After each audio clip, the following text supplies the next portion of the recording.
Prithvi Shantirantarikshagam Shantir Dyav Shantir Disha Shantiravantara Disha Shantiragni Shantir Vayu Shantiraditya Shantish Chandrama Shantir Nakshatrani Shantirapah Shantiroshadaya Shantir Vanaspataya Shantir Gau Shantiraja Shantirashva Shantif Purusha Shantir Brahma Shantir Brahmana Shantif Shantireva Shanti Shantirme Astu Shantihi. May there be peace on earth and in the sky. May there be peace in the water and in all directions. May there be peace in the plants, in the trees and in animals. May there be peace in the hearts of all beings. May there be peace in everyone and in everything.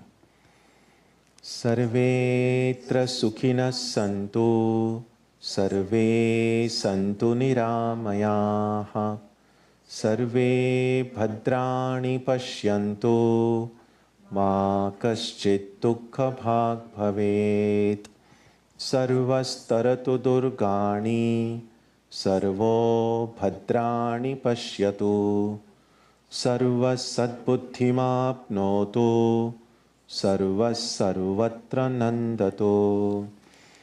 May all be happy and healthy. May all see what is good, and may no one experience misery. May all overcome their obstacles and acquire good tendencies. May people everywhere find joy and fulfillment.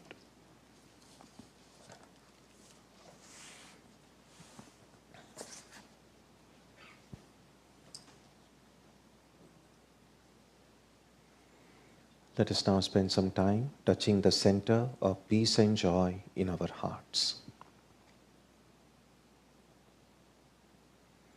A good way to begin the practice is to withdraw the scattered energies of the mind and bring them to rest on one point. That point can be our own breathing. Let us therefore practice breathing with awareness. As we breathe in, let us visualize that our body and mind are being filled with love, strength, and compassion. And as we breathe out, let us release all the stress, anxiety, and exhaustion in the body and mind. Let us practice this way for a while.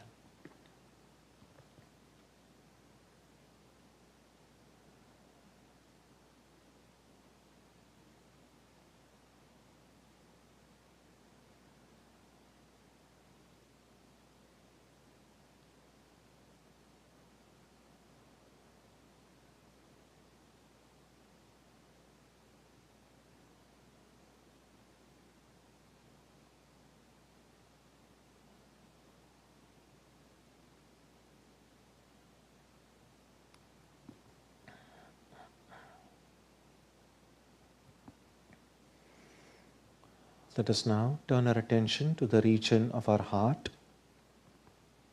Although God is present everywhere and in everyone, the divine presence can be felt most clearly in our own hearts. We can meditate in any way we have been taught. To remain focused, we can take the help of a short mental prayer or a mantra or a divine name. Let us now spend some time dwelling on the presence of God in our hearts.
Om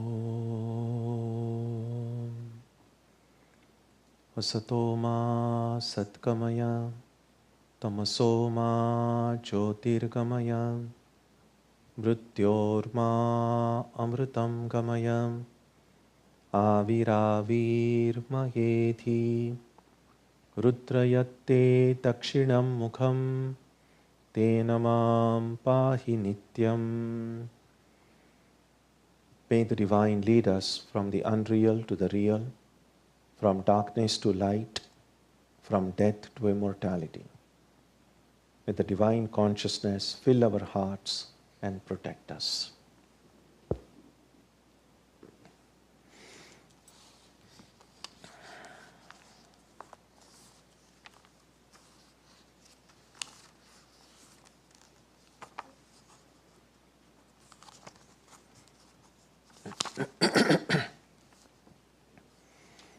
So we start today on the 5th chapter.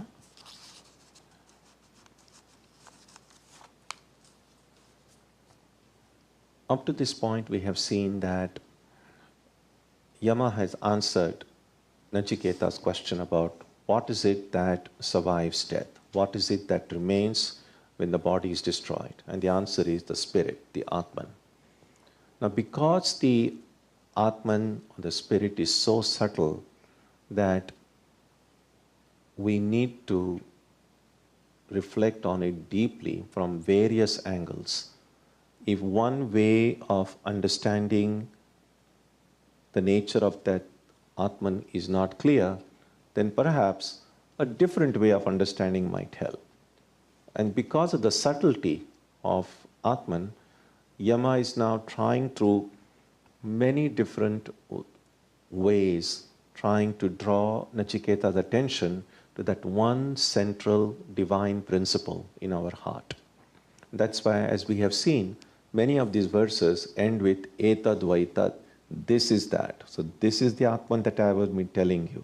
That's the idea. So this verse also ends with Advaita. So first verse. Purameka dashadvaram ajasya vakrachetasaha Anushtaya nacha shochati vimuktascha vimuchyate etadvaitat. The city of the unborn, undimmed intelligence, that is the Atman, is of 11 gates. Having meditated upon him, one grieves no more, and being liberated from all bonds of ignorance, one becomes free from the trammels of birth and death. This is verily that. The Atman, the spirit, is often referred to in the Upanishads by the word Purusha. And we saw last time how that word Purusha means Puri Shayana, that which dwells inside the city. Puri. And we saw how many of the names of many places in the Indian subcontinent end with either Pur or Puri, that is referring to this city. So the body itself is seen as a dwelling place in which the spirit dwells. And this city is said to have 11 gates.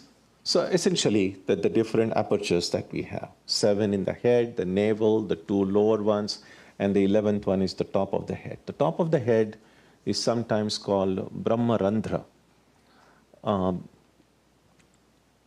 Now, according to books, when a person dies, the prana, the vital force,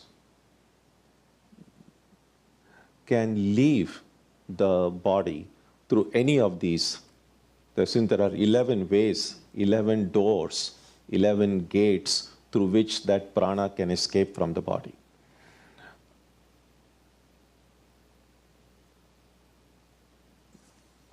There is an ancient Sanskrit verse which says that people die eventually is not a surprise. What is surprising is that people live for so many years. And the answer, the analogy given there is that if you have a container or a bucket, let's say, filled with water, and if that bucket has several holes in it, Now, if that water runs out of the bucket, well, that's not a surprise. Of course, it's going to run out if there are holes in the bucket. But in spite of there being holes in the bucket, the water kind of remains in it for 70, 80, 90 years. So, well, that's a miracle. And so that is the analogy that is given. So this prana is like a water inside this bucket of the body. It has all these 11 ways, 11 windows, 11 doors through which that prana can escape. So that it eventually escapes from it is not a surprise. But that it doesn't do so for so many years, but that's something of a wonder. And therefore the Atman is sometimes seen as dwelling in this body, in this city of 11 gates. There is also belief that if a person is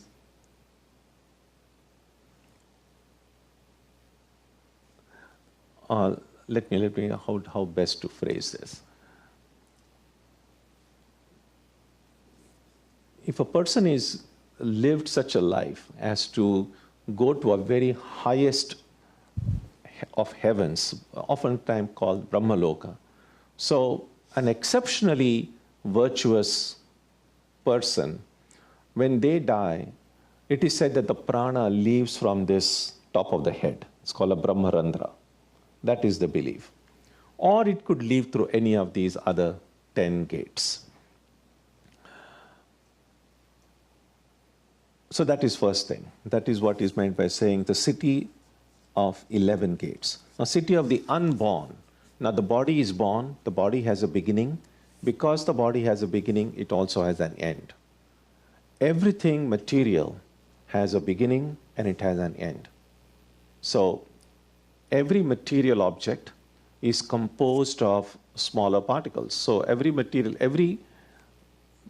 anything that is born or anything that is manufactured is really a kind of composition, composing of smaller parts. You compose them, put them together, and then a new product is created. Whether it's your phone or a computer or anything, it's essentially different parts assembled together. You assemble it together and you compose a different form. So a new product coming into being is composition. And every composition presupposes a certain future decomposition. So the force that holds these particles together, when that force goes away, all these particles then go back. And that's decomposition. And that's what happens. So these particles which constitute the body, it's prana that holds it all together. And when prana leaves, that glue which holds it all together goes away, and then all these particles return back. That's why we say, from dust we came and dust you return. That's how this phraseology comes. So everything that has a beginning has an end, the body, mind, and everything. And of course, the material objects that we see around us. Everything had a beginning, and because it has a beginning, it has an end. The Atman does not have a beginning. And because it doesn't have a beginning, it doesn't have an end. So when we think about God as a creator, whichever way we understand the word creation, in Vedanta, the Atman was not created. Because if something is created, it had a beginning at some point in time, and then it will also end. So the Atman is beginningless. That's why it's referred to here as unborn. Because it is unborn, it is birthless, it is also deathless. Of undimmed intelligence, avakra chetasaha. Now, undimmed intelligence, avakra means really not crooked, means really straight. So the intelligence that gets manifested, or knowledge, or the capacity to grasp that gets manifested through our mind and intellect, we know with age it dims. The mental powers, intellectual powers don't always remain at the same level. But the Atman, which is not just the source of intelligence, it is intelligence itself. It is not the source of consciousness, it is consciousness itself. And that never gets dimmed. That's why it's referred to as undimmed intelligence. So, the Atman which dwells in the city of 11 gates, the Atman which has this undimmed intelligence, when we meditate upon that Atman, one grieves no more. And we have seen this come in earlier verses also. Such a person fears no more. Such a person grieves no more. The reason is that all of these things, whether it is fear or grief, they are dependent, first of all, on the presence of duality. Because there has to be something else present which then could potentially become a cause of fear or a cause of grief or a cause of anger. But if there is nothing, then what are we to grieve about? What are we to be afraid about? And we know that even from our present ignorant state, when we are fast asleep, in that state of sushupti, when we don't even dream, in the state of deep sleep, there is no fear, there is no grief, there is nothing. But that's not really a state of enlightenment, because the state of deep sleep is still a state of ignorance. Now, if I can recreate that deep sleep experience, but in the waking state, which is what samadhi really is, then there'll be no fear, there'll be no grief, because there will be nothing else apart from me, the real me, from which I need to be afraid about or which could become the cause of fear. And that is why such a person grieves no more. And being liberated, one becomes free. Now, this is an interesting use of words here. Vimuktascha vimuchyate. The root Sanskrit word, the root from which these words come, they're really same. So it's really saying, after becoming free, the person becomes free. And then what you find in the translation, in the parentheses, is kind of an interpretative thing. Being liberated from all bonds of ignorance, one becomes free from the trammels of birth and death. Now, because the word one becomes free comes twice, then you have to figure out, like, why? If you become free, you're free. Or why say, oh, after becoming free, you then become free? So this verse is traditionally quoted to affirm the presence of what gets called in Sanskrit a Jivan Mukta, the one who is liberated while living. Now, there are certain experiences described in religious texts which you cannot get while living. Now, the experience of heaven. So there are in fact many proverbs in many Indian languages which also say that you cannot see heaven unless you die. Well, for that matter, hell as well. I don't think we need to die to go to hell. For many people, the experience of this world itself is hellish enough. And then one wonders, what other more hellish thing we can expect in the hell which might come after death. But whether to experience heaven or hell, one has to die. It's not so we can only imagine it while living. Now, what about enlightenment? Do we have to die in order to become enlightened? And the Vedantic position is, no, you don't need to die. We can become enlightened right here, right now. Because enlightenment, if enlightenment involved going to some place, then that's going to need you're just going from one place to another place. It's going to need a different kind of a struggle. But enlightenment, as understood in Vedanta, really means getting knowledge. It's like this. Whenever some machine, let's say something goes wrong with your computer or your television, or something goes wrong, even illness, so we go to a doctor or we go to whoever is a specialist in fixing wherever the problem is. Now, if that person is a specialist, no matter how you describe what the problem is, the specialist is really going to say, what is causing it? So once you kind of know the cause, then you know what you need to do to remedy. So, because we know people, especially when most of us, when we go to, when we have some, we don't feel uneasy, we don't feel good, when we feel ill, most of us are not medical specialists. So all that we can do is go to our doctor and describe, oh, I'm just feeling nauseated, or I don't get sleep. We might describe our experience in different ways. Some people might be better in describing it, some people not so. And while the doctor will listen to what your description, the doctor says also oftentimes, and especially nowadays, we'll get some tests done, because our verbal description may not be enough. So depending on our description, depending on whatever the tests say, then the doctor tries to figure out, like, well, this is the root cause. And and that's what we say at diagnosis. Once you diagnose the problem correctly, then you know what kind of treatment is needed. Same is true with our human existence. So we might describe our present human existence and experience in many different ways. Some people might do it more eloquently than others. We know that there is something wrong. Now, if there is something wrong, what is it exactly that is wrong? And one of the ways different traditions have come in this world at different points in history, the reason we think they are different is because they diagnose the problem from different angles.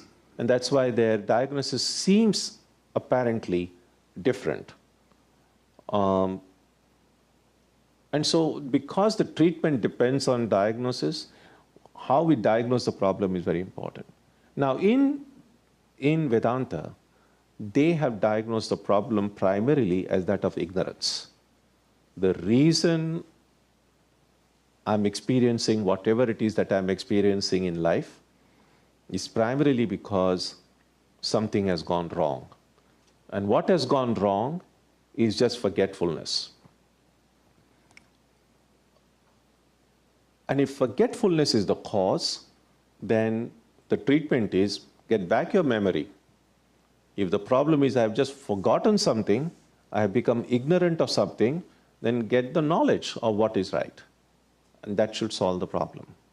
So that is why, since knowledge can come to me right now, right here, I don't have to die in order to solve the problem. Now, therefore, when a person becomes enlightened in this Vedantic understanding, one doesn't have to die. So one becomes enlightened.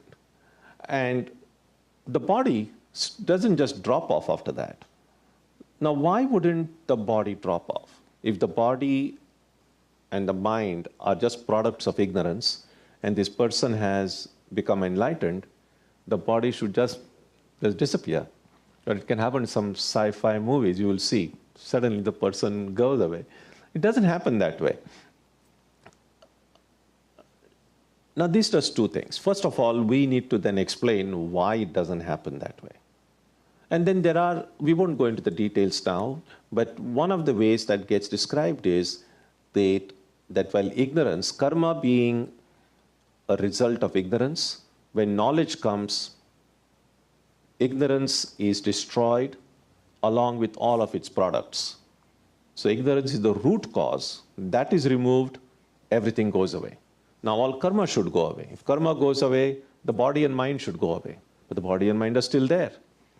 And therefore what they say is that there is one kind of karma called prarabdha karma, the karma which has given rise to this body, that doesn't go away. And we might say, well, if everything goes away, why should this remain? And there is really no answer to it. It's just that we see that enlightened beings continue to live. And we have to then find some way of logically understanding why they are still around. And the example that is often given is, in the ancient books, they give the example of a chariot, and we might use an example of an automobile as well. So when a chariot is going at full speed, and let's say one of the wheels comes out.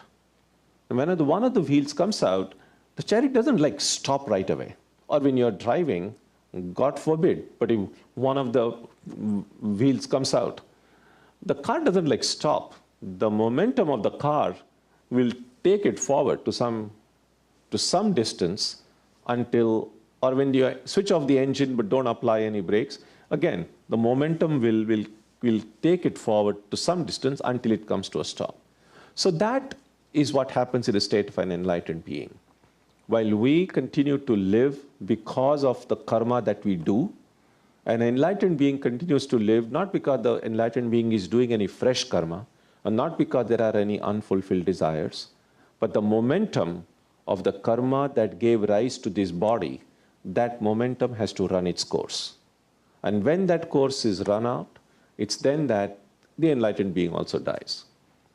And when an enlightened being dies, so when you become enlightened, you're free from ignorance, but you're still within the body. So there is at least a semblance of bondage. You're still within the body.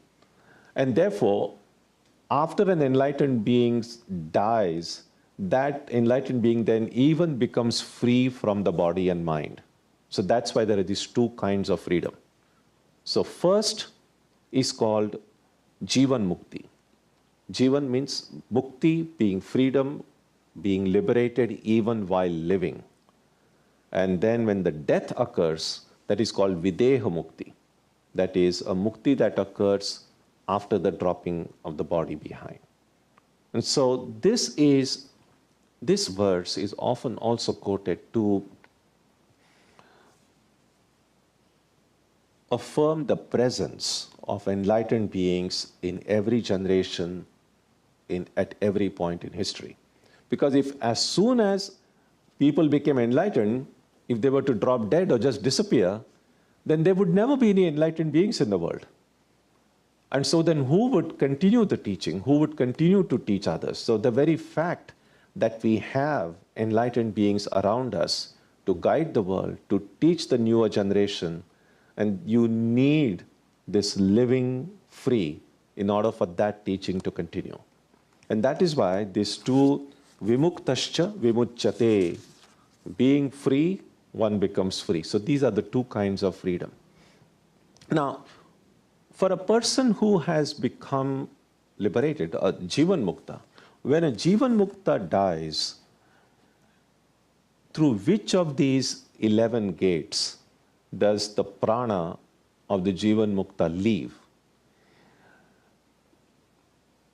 Any thoughts? Any ideas? Through head? Any other possible answer? The answer is, for an enlightened being, it doesn't go anywhere. The prana doesn't go anywhere. You see, going and coming is only as long as you have remained limited. But by enlightenment really means, by definition, you have become infinite. So this prana, the prana is a part of the subtle body, sukshma sharira. And so death, in a general sense, really means this gross tangible body becomes non-operational, and then the subtle body then goes, and along with it the prana goes.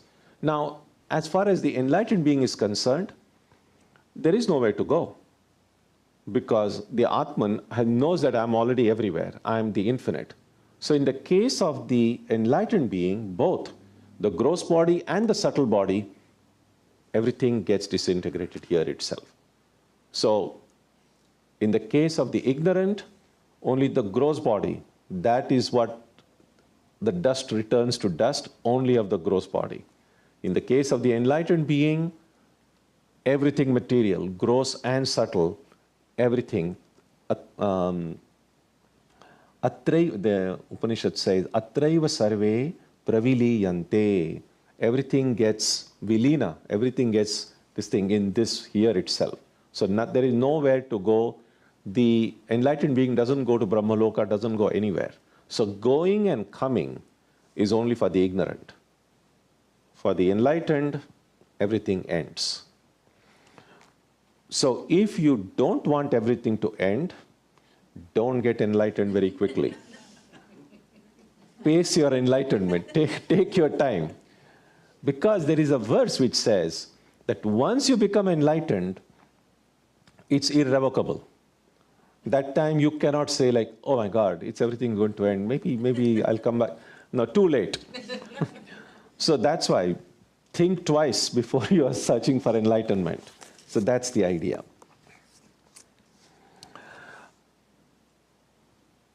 Since there is a lot packed in this verse, I'm going to pause here. If you have any thoughts, ideas, comments, or questions, feel free to ask. Yeah.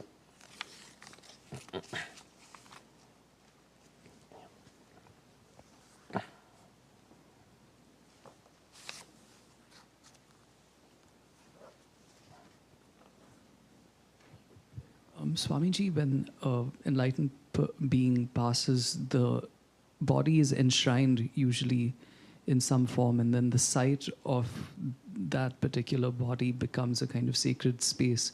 When you say here, is the physical site of where the enlightened being leaves the body, does that take on some special significance? Well, that's what people believe, and it's like a little bit like this. When something belongs to someone we adore and love and worship, then that thing becomes a special object of our love and adoration.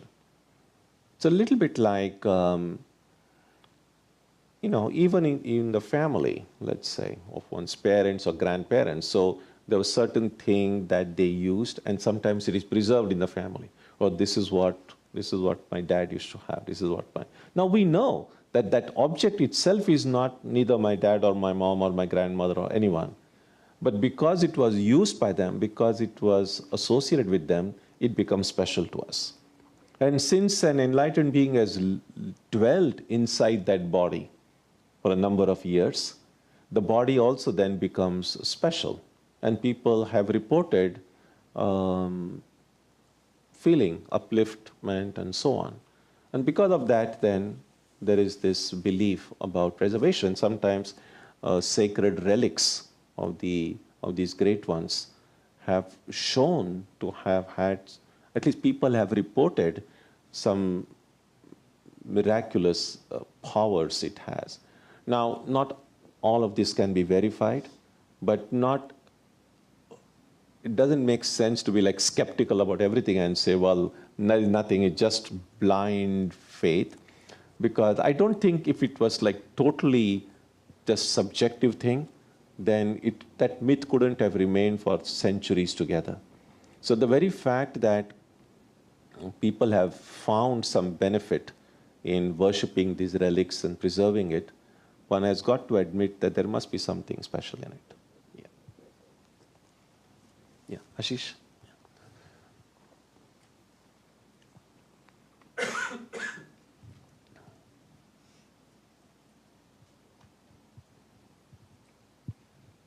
Swamiji, you said, the problem is ignorance and forgetfulness, that we've forgotten. But isn't the opposite of ignorance experience, not knowledge? Or is it a different kind of knowledge? Because forgetfulness is associated with something that we know intellectually. Mm-hmm. But really, that's not what it means, right? Because knowing something intellectually versus having an experience, to me, are different things. So almost in my mind, the opposite of ignorance is experience, not knowledge in that sense. Experience itself is considered a form of direct knowledge.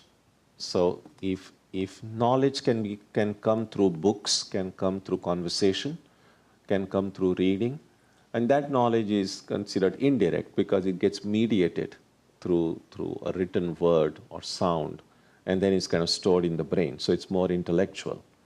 And what we call experience, it's just a different word, but experience is also knowledge. So it's a little bit like just,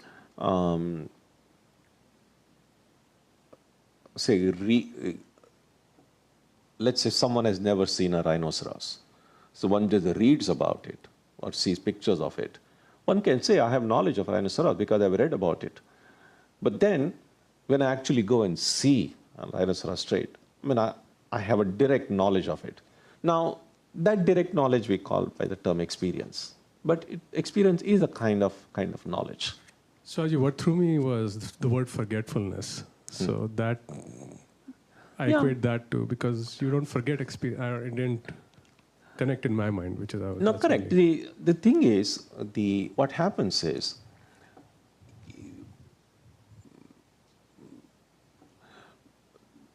when we forget something, and that forgetfulness remains with us for a long time, then it makes deeper roots inside us.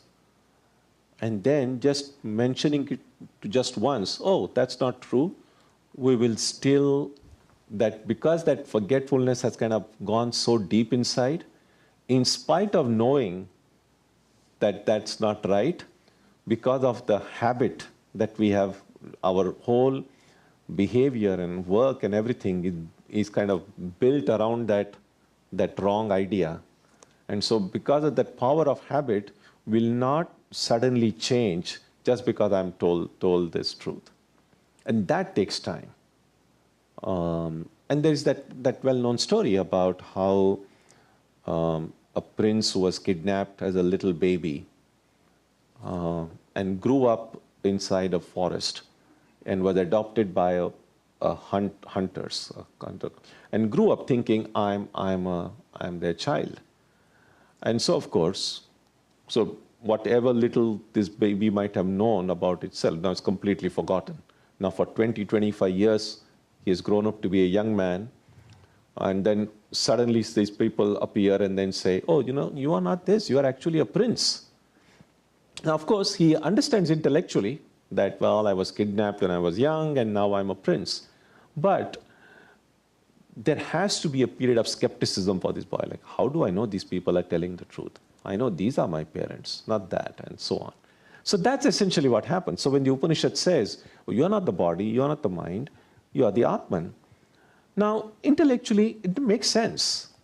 And yet, we don't behave like Atman when we just go out. We still, because we have spent not just years, but millions and trillions of past lives looking upon ourselves as body and mind, that impression, that samskara is so strong that merely hearing it once, that you are the Atman, is not enough. And that's why this repeated manana, nididhyasana, reflection, meditation is necessary. And the highest category of students, called Uttama Adhikari, for such a person whose mind has become crystal clear, and there is just this ignorance, the person doesn't know, then such a person, all that the teacher has to tell that student is, you are that infinite truth, tattvamasi. And the tradition says, if you are that highest category of students, the teacher telling you just once, suddenly that thing flashes. You have a direct experience, aham brahmasmi, I am Brahman, I am the infinite one. And then he said, you just get up and walk away. There is nothing much to do after that. But if that doesn't happen in our case, and clearly it hasn't happened so far, so then we need to reflect, we need to meditate. So yes, it is a forgetfulness, but forgetfulness that has taken very deep roots inside. And therefore uprooting it is going to need some work. Yeah. Two questions. One is what you're saying. When we're born, it's so much of we're taught immediately to do this and that, and we create these bonds immediately to our body, to our mind, all these things. And then we have families, and in order to achieve enlightenment within wherever you are, how do you get there and separate the bonds that you have created all this time and be able to get there, and not be a shannashi, or not be somebody who has left everything behind to do it? That's one question. Okay, let me answer that first, otherwise I'll forget it. Okay.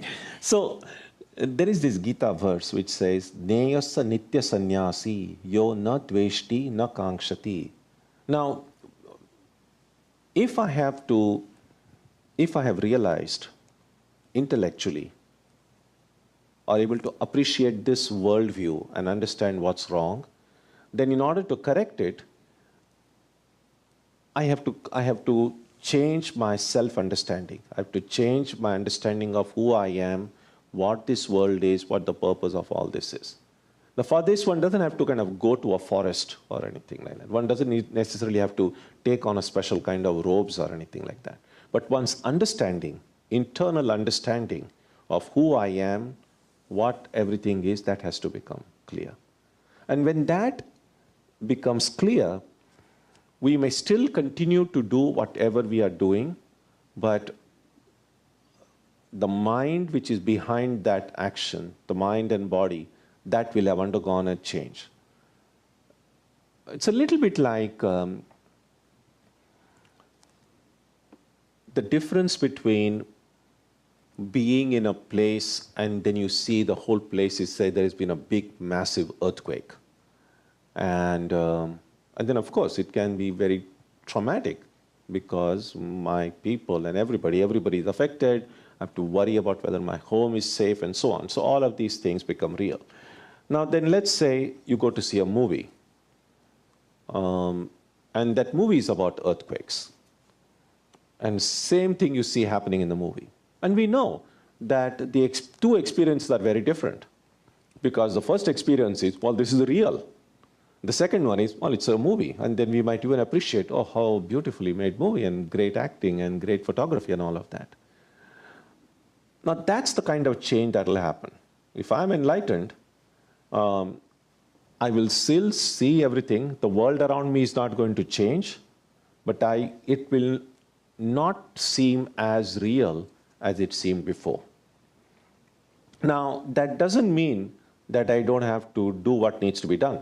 So if I see someone who is injured, I can say, oh, that's an unreal injury. I didn't need to do anything. No, that doesn't work. Because if I see, as long as I'm seeing it and reacting to it, my right thing to do is to go and help that person as much as I can. So can we, then this is actually a good practice in itself, that even as we go about carrying out our daily duties and responsibilities, can a part of me be also observing? Now, we are already observing the world, but we are not really observing ourselves. So when people say, oh, I'm being a witness, that if you look upon the witness as a camera, nowadays people have these security cameras and all of that. So if I'm witnessing the world, the camera is really inside me. And the camera is inside me, I'm not seeing myself. So a practice would be to have two cameras. There'll be one camera inside me by which I'm seeing the world. It'll be good to have one more camera somewhere at the side by which I'm seeing the world and I'm also seeing myself. See, people become, nowadays we know it's about all this privacy issues and the big brother is watching. None of us feels very comfortable if we know someone is watching. But now, the one who is watching is just myself, not anybody else.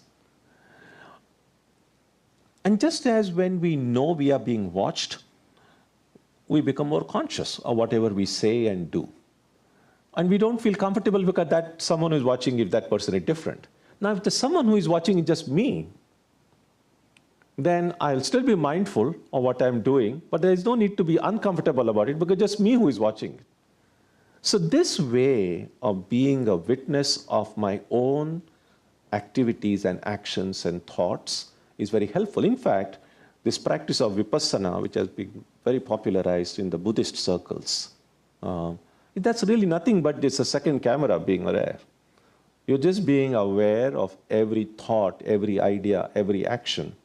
And being mindful of that prevents me from doing something which I might regret later.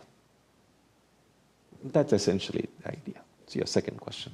The second question is about karma. In terms of when we're born, we're reborn, karma has a big part of how, what circumstance we may come into, what circumstances are presented to us and things like that. What part of life is driven by karma versus our own will? Like Yeah. our own decision making versus karma being presented to us. Okay, good question. So, karma doesn't determine the circumstances. All karma, I think one of the major confusions occur because we use the word karma even to refer to karma phala. So, when we are born, we are not born with a certain karma, we are really born with a certain karma phala, the fruits of our past actions. And the fruits of our past actions in experiential terms means simply sukha or dukkha, just joy and sorrow. That's it. So we are not presented with certain circumstances. We are really, all that past karma says means in this life, this is the amount of joy I'm going to get, this is the amount of sorrow I'm going to get. That's it. Now, the circumstances that we find ourselves in may often be the kind of circumstances which might be the best circumstances for me to experience certain kinds of karma. And the best circumstances in which my samskara, the mental impression, be worked out. But the karma doesn't determine circumstances. Karma simply determines my experience. And as far as my free will is concerned, everything that I do with the notion that I am doing, that's done out of freedom. Karma doesn't determine my present actions. So if I do something stupid, I cannot blame it on my karma. I have to blame it on my stupidity. Whatever joy I'm experiencing, whatever sorrow I'm experiencing, that is due to karma. But all my actions are to my free will. That's the idea. Devesh?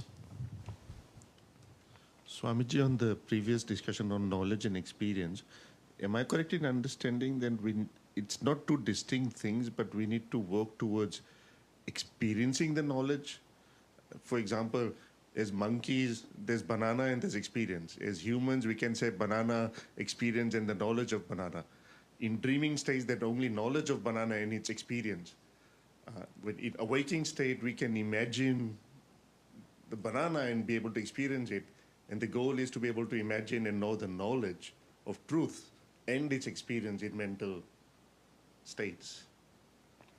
No, could you just rephrase it? I was not clear. They're saying the experience of knowledge is important.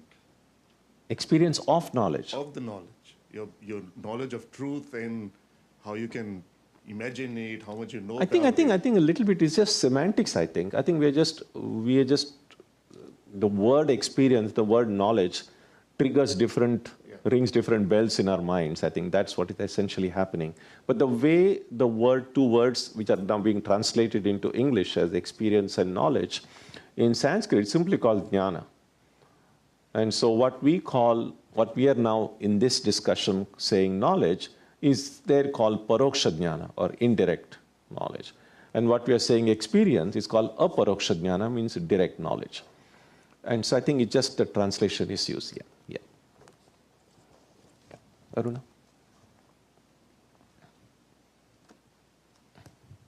So, Swamiji, when you said about pran, doesn't go anywhere, the souls are all here, it just came to me that, Swamiji and Ramakrishna Paramhans and Ma, their atmas are part of my atma? Is that? Yes, no, not part of the Atma. The Atma is only one. But it's the same. Yep. Yeah. As divinity is only one. And it's our ego that makes us think that we are separate. When the ego goes away, then everything is one. So ego is the main problem which separates me from others. Ego is the sense of I. And when I have the sense of I comes simultaneously with the sense of not I. So the moment I say, this is me, although I'm not saying it, what I'm meaning is, when I say this is me, this is not me, this is not me, this is not me. So the sense of me always comes with the knowledge of not me. And so I is the wall that separates me. So no more building walls, break them. So beautiful, Swamiji. Yeah. Mahendra?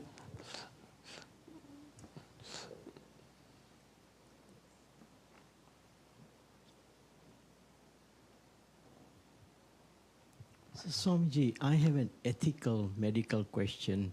that if there is a soul which is terminally, or body that is terminally ill, and the doctor has in the process wants to pull the plug to get that body or end that body or life in there, is that something which is liberating, that of stopping that body from liberating? Because if it's finished its full length of its life in that body, then it would have completed its all karmas or whatever that was at the end of it. So are we sort of taking away early, similar to violence, that you don't commit violence because it's not the right thing to do? No, from the perspective of karma, the body is going to live as long as that prarabdha karma is there. In other words, whenever the plug is pulled, that you will not even feel like pulling the plug until that karma ends. So in that sense, because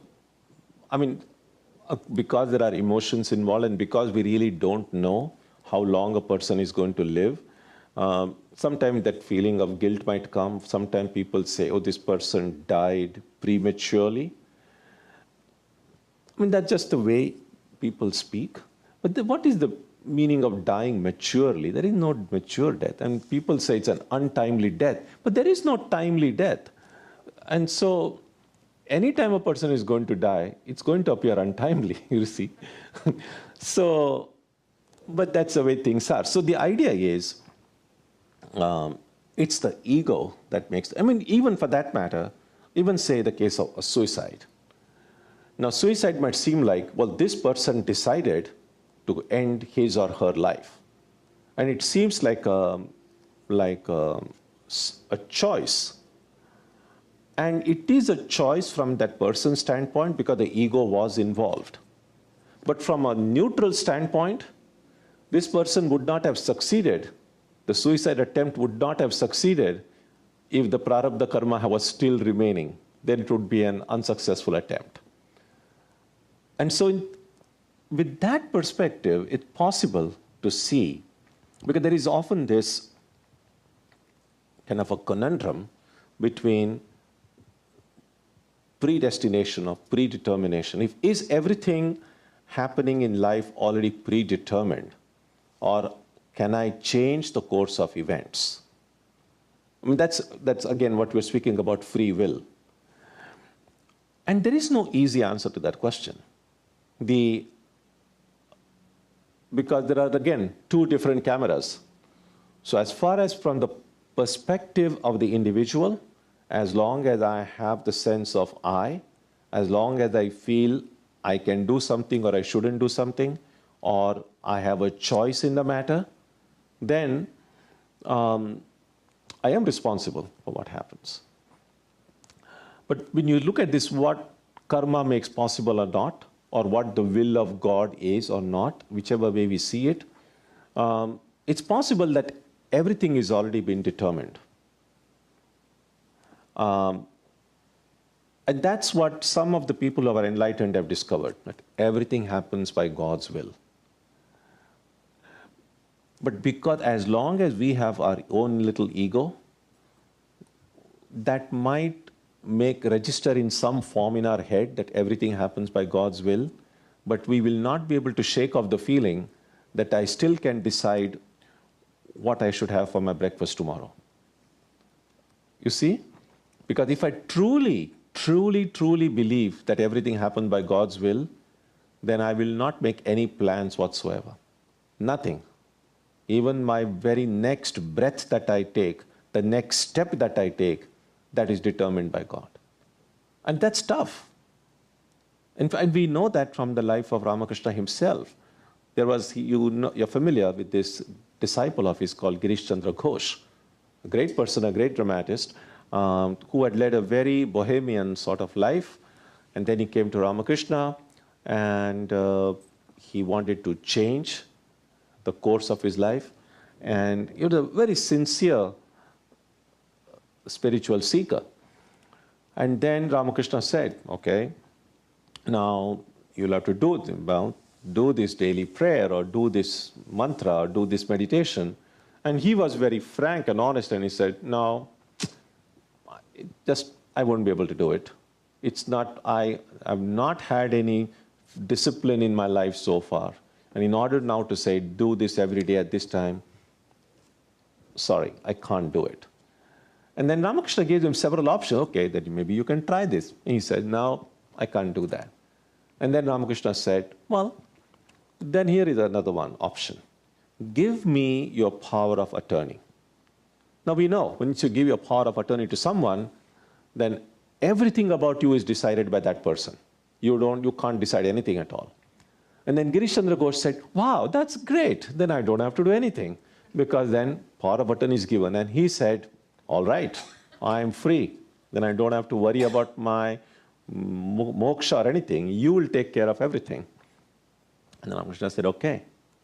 But then, however exciting and wonderful and easy a solution as it appeared in the beginning, when Girish Chandra Ghosh started then thinking about it deeply, and then he said, that's even more tough than your daily meditation and daily this parts of this thing. Because he said, even if you pick up a glass of water, then you have to make sure that you are not doing it because you want to do it, because you have already given the power of attorney. And if we can try it, you can see even to do that for 2 minutes or 5 minutes, with every little thing that I'm doing, to recognize that only it's the Lord who is doing, I'm not doing it. We won't be able to. And that's because the ego is strong. And what the book says, that as long as the ego is strong, do what is right, do what is good, live according to dharma. And if I do what is right and what is good, I will acquire that clarity. My heart will become more and more pure. And when that inner clarity comes, then the hold of the ego upon me will become less. Then I'll be able to let go. So it's not just about just saying, oh, it's all, I just surrender to God. I mean, those are just words. But the real surrendering is the surrendering of the ego. And surrender becomes possible only when the ego is purified. And the purification of the ego, the clarity of the mind, is acquired through leading an honest life, a truthful life, a life of honesty. That's the idea. Yeah. Okay, Irina? Yeah. Yeah. Swami, I just agree. I just would like to repeat in my own words what you said just right now, that since like we are not perfect, I am not perfect. No? No, I am not perfect. Okay. That's why for me it's good to know. I need to do what is right to do. And what Ramakrishna told about suicide, it just, we need to be clear about it. It's without much thinking. It's horrendous act. Horrendous. And what we just learned even a few days ago, if somebody didn't know, if you're going to commit suicide, next your turn will be much worse circumstance. So you're going to be much worse, and you're going to overdo it what you saw. Just keep in mind, so it's good for everybody to keep in mind, it's very responsible. Yes, that's one thing. And second, as he told, it's a different case with enlightened person. But I can give you 2 examples from what I understand. Enlightened person, I don't want to name. He just, for example, decided he's done everything. His work is finished, so he's free. But then suddenly, it's possible that he can realize later on, no, there's more work to be done, but he didn't know, but he didn't think about it. So that's one thing. Second thing, a person enlightened and doing much work, exhausted. And she asked God, I'm very tired. Is there something I can do? She asked, not just like willingly, I am going to go. She asked, what else can I do? Should I go now? Or is it better if I stay and try to do some more? And she learned it's better if she stays and tries to do more. And her choice was enlightened person. She's tired. okay, it's better for me to stay more, to do more. So that she made choice, enlightened person. So it's about life, because it's such a precious gift. So it's a law for us. Just continue to do our best. And for enlightened person, it's still a choice, because there is something more to do. That's what I Yeah, good. That's a good thought. So we will stop here today, and next week there is something else. I'll tell you about it. Om Jananim Saratam Devim Ramakrishnam Jagadgurum Padapadme Tayo Shritva Pranamami Muhur Muhuhu.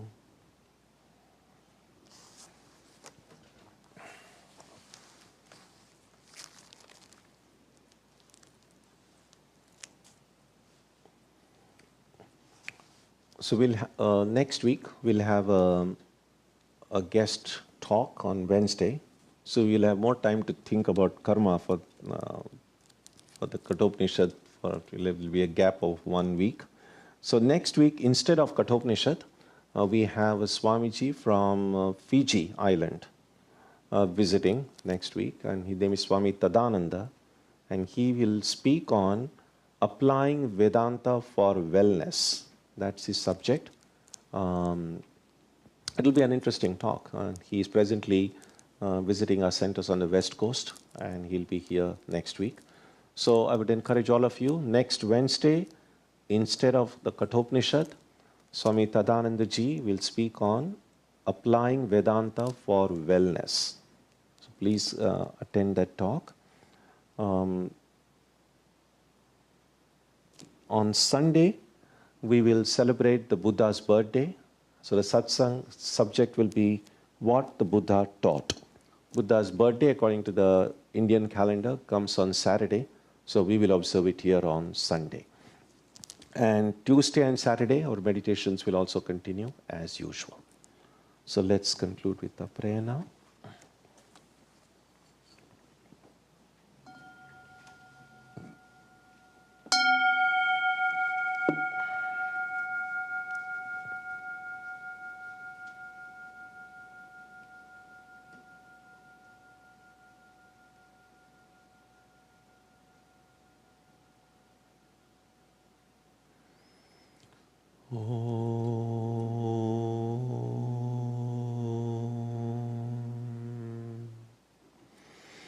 May the Divine Being, who is the Father in heaven of the Christians, Holy One of the Jewish faith, Allah of the Muslims, Buddha of the Buddhists, Tao of the Taoists, Ahura Mazda of the Zoroastrians, the Great Spirit of the Native Americans, and Brahman of the Hindus, lead us from the unreal to the real, from darkness to light, from death to immortality. May we be granted strength, freedom, and clear understanding. May we learn to see God in our own hearts and in everyone around us. May God bless us all and fill our hearts with gratitude, grace, and love. Om Shanti Shanti Shanti. Peace, peace, peace be unto you.